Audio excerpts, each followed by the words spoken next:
Hey guys, welcome back. For today's video, I'm going to talk about how I make my Spotify playlists. When I make my Spotify playlists, I put a lot of thought into them, and it's something that I've learned over probably 8 years. I just have a method that works for me. So I'm going to show you not only how I make my playlists, but some of the song choices and song picks that I have for this month, January. If you haven't already seen, the top 3 videos on my channel are all about Spotify.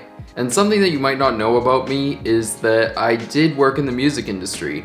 I interned at 2 different places in Los Angeles and spent a good amount of time there, and I really enjoyed it. So the music industry is something that I've always been passionate about.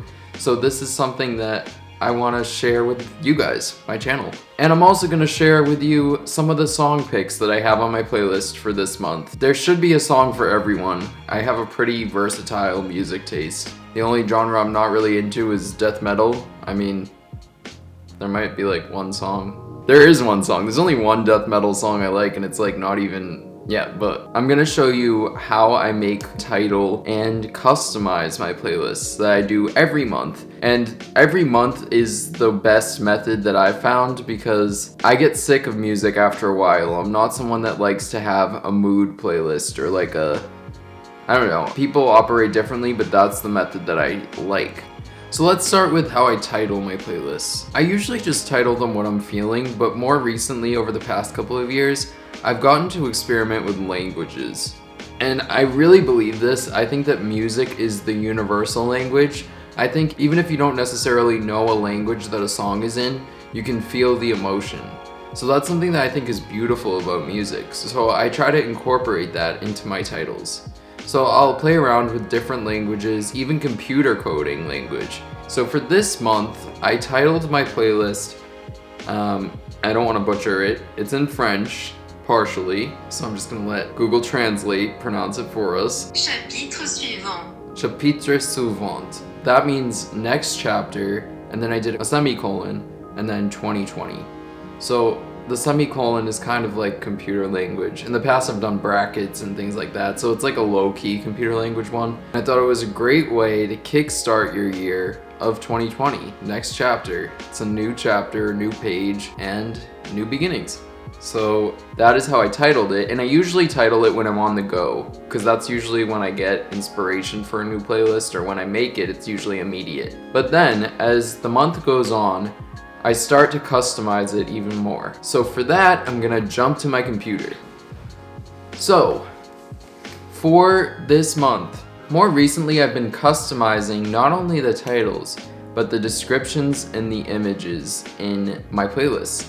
And for that, you have to jump to the computer version of Spotify. It's not accessible on a mobile device.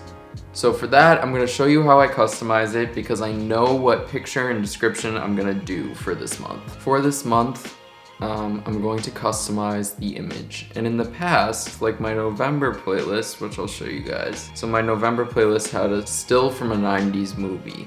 And I really liked the way that that looked on the playlist. I thought it like really added to it.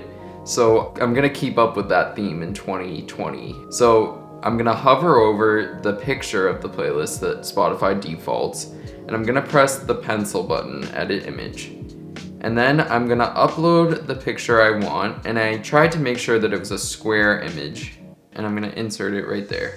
And that is from The Dust Factory, and that's always been one of my favorite movies and favorite allegories. So that is the picture, because it's also like very positive. I get a very positive read on that image, and it goes with the playlist. For the description, I'm still working on it, but something that I like to do is to take a lyric from one of the songs on the playlist and then translate it to a different language. The first song on my playlist is called Swing Lin, and I found it through Shazamming an Instagram video, and I really love that song. I've listened to it on repeat. It's my favorite song by far of the month. It was created by a guy named Nacho. He created it in his dorm. I just think that's so cool too, so it just really adds to it.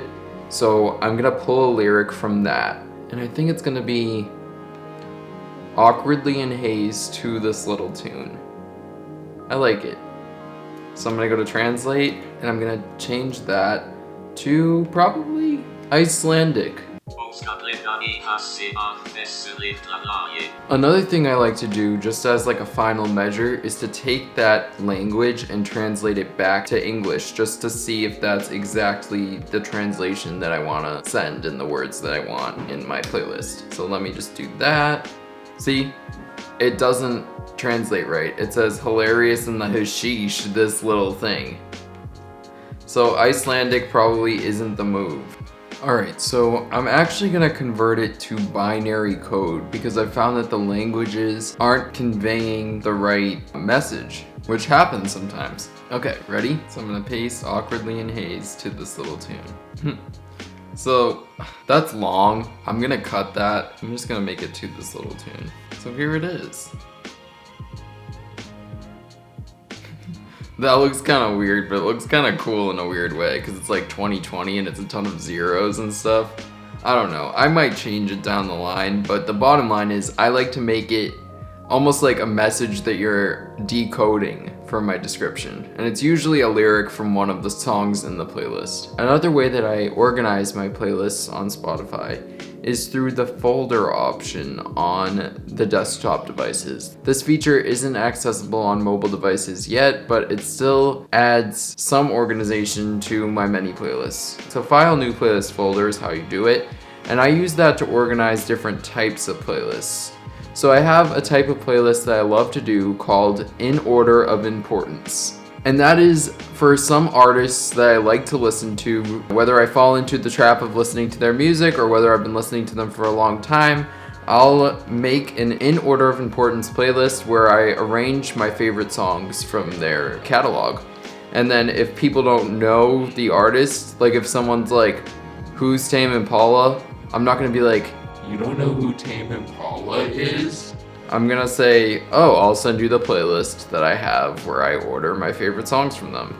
And some of the artists that I recently did that for are Tame Impala, Charlotte Lawrence, and Tom Odell. So you can check those out as well if you want. So that's how I title and edit the images, and now I want to jump into some of my favorite songs this month and how I find new music. So like I said, Swing Lin is my favorite song this month by far. I really love it. I heard it on Instagram and I had to Shazam it. It's been on repeat ever since. It's one of the greatest songs I've heard this month and I guess in turn this year. It's so great. And I love Shazam for finding new music, whether I'm at a store, watching TV, I don't know where else, like wherever I am, if I hear something, I will Shazam it. If you don't know what Shazam is, it is an app that you can download on the App Store. It has been recently acquired by Apple, and it identifies any song in the background that is playing. It's a great tool. I've used it countless times, and a lot of those songs that I end up Shazamming end up on my playlist. But one of the worst things about it is that every time you Shazam something, you can't do it incognito, or as I like to call it, incognito.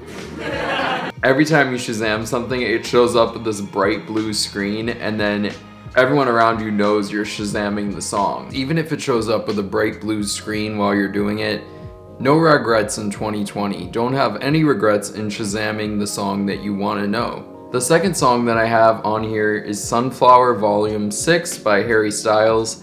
I really like it. It's my favorite song off of his album, and it kind of reminds me of an old school Queen kind of vibe. It's great, it's upbeat. It reminds me of the summer, which is great because it's the crappy winter here in Boston, so anything that reminds me of the summer, I will take.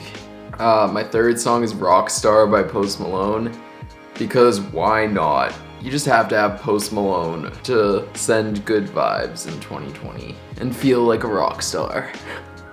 The fourth song I have on this playlist is called Blood Buzz Ohio, and I heard this in a store, and it was just like, it transported me somewhere else. The way that I heard it in the store added to the experience of the song, and I find that with a lot of songs. The place that you hear the song and how you hear it for the first time impacts how you hear it in the future. So that song, it's kind of sad, but I just think it's beautiful. A rap song that I've been into is called Hana by Nebuchadnezzar. My brother showed me that. I like really chill rap songs, so that one really just hit a chord.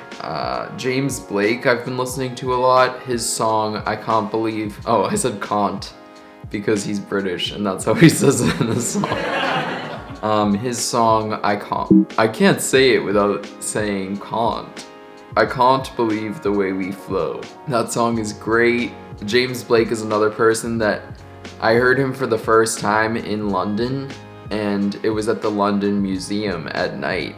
And I've never heard his music before, but that experience really impacted the way that I heard. It was the song, There's a Rhythm to Your Love, and the way it reverberated against the concrete walls and floor was just so amazing. Ever since then, I've been a James Blake fan, and yes, I did Shazam that in the London Museum. There are 2 songs on here that I had in my 2018 playlist. I usually just like to kick off the year with them, and one of them is God Save Our Young Blood by Borns and Lana Del Rey, and the second one is Just For Us by Francis and the Lights.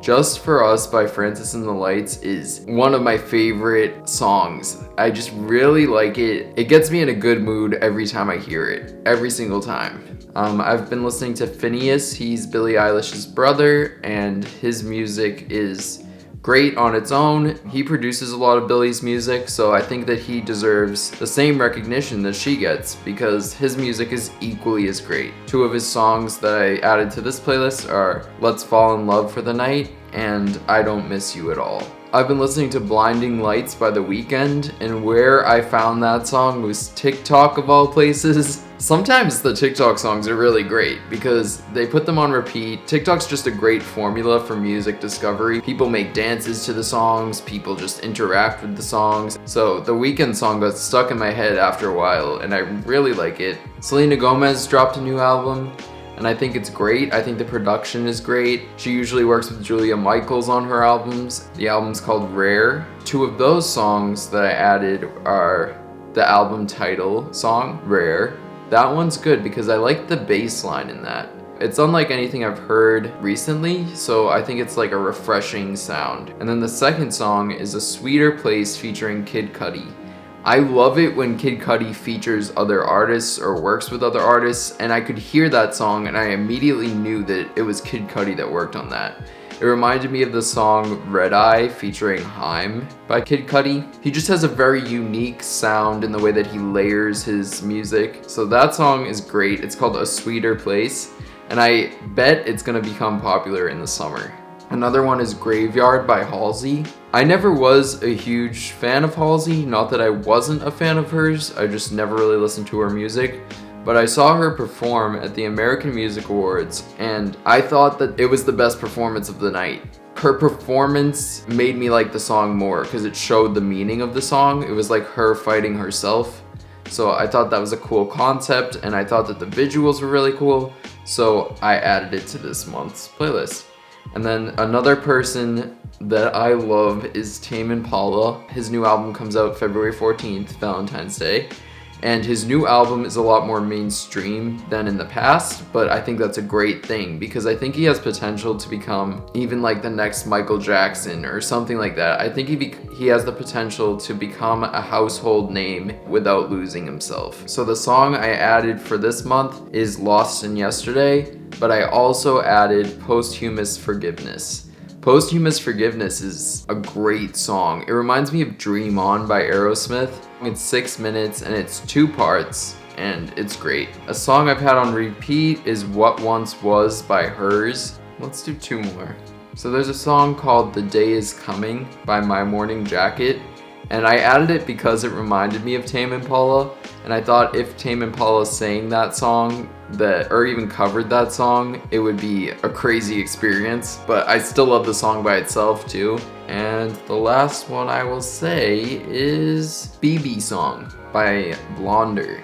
It's an indie rock song. I just like the way it sounds.